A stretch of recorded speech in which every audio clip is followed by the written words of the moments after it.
Ayun na guys, katamis na naman kami. Papalaki na naman ang tiyan. Pwede na yan. Paano pagkain yan? Kain. Paano yan kainin? Kailangan hawakan mo muna yung tamis. Ganyan, hinahawakan, ganyan, pinupunit. Yan. Tsaka mo, nahulog lang yung pamit ka. Ano, pinupunit.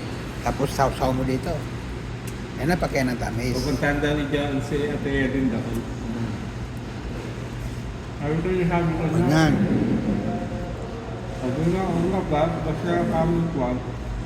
At least pag nandun na siya, pag may kailangan, madaling makakwan. Sabi ko tayo lang. Kaya nga. Wala siya pa ako sa Piransan. Yan. Si, ano nila, Ay sabi, medyo ano lang, para pag may kailangan tayo sa munisipyo, City Hall, may malalapitan tayo. madaling malapitan. Ay sabi.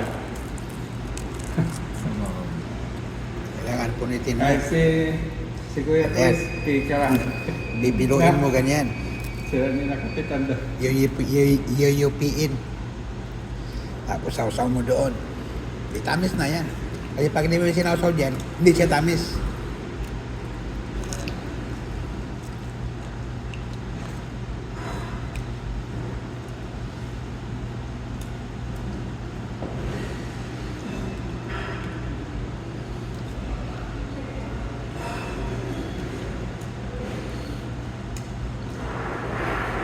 Ang malakas na yung doon sinaanar na. Amutan. Yung nalawala sila doon. Pamangkin ko na bagong dating. Tinatawanan ito. Pagkain natin. Tinatawanan niya. Eh, kain tayo doon. Hindi ako kumakain yan. Ikaw lang. Si Arthur eh. Yung tira ng amo niya, inulam sa kanin eh. Food.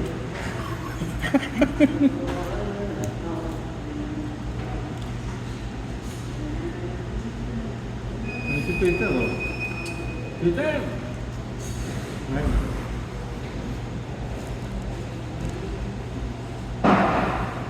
Peter ba yun?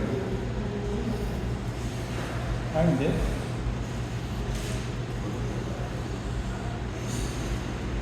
Dito pala yan, dito sa may sawang. Ito naman siya, kamatis. Kamatis yan siya. Pag hindi mo dyan sinausaw ang tamis, hindi siya magiging tamis.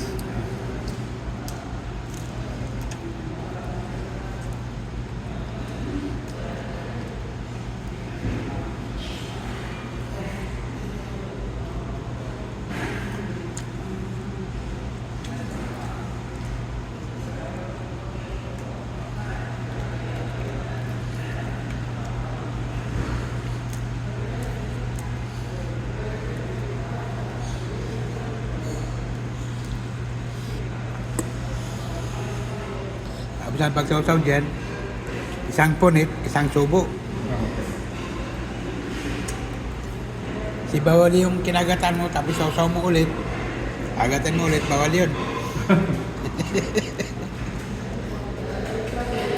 Kukunin ko ba yung camera niyo? Yung kabakawak mo? Ang ganda no, RSO. Kukunin ko yun. Binibenta kayo?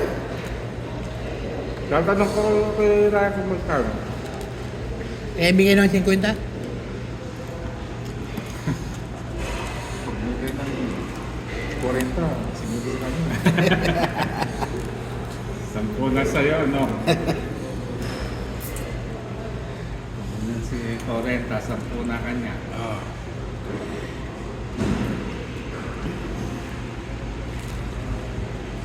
Magkano raw yun?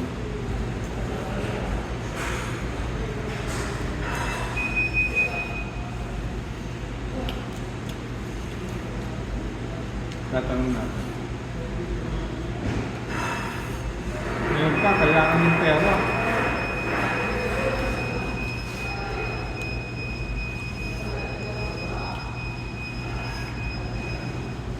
Maganda yan, talagang malinaw, pati video. Pag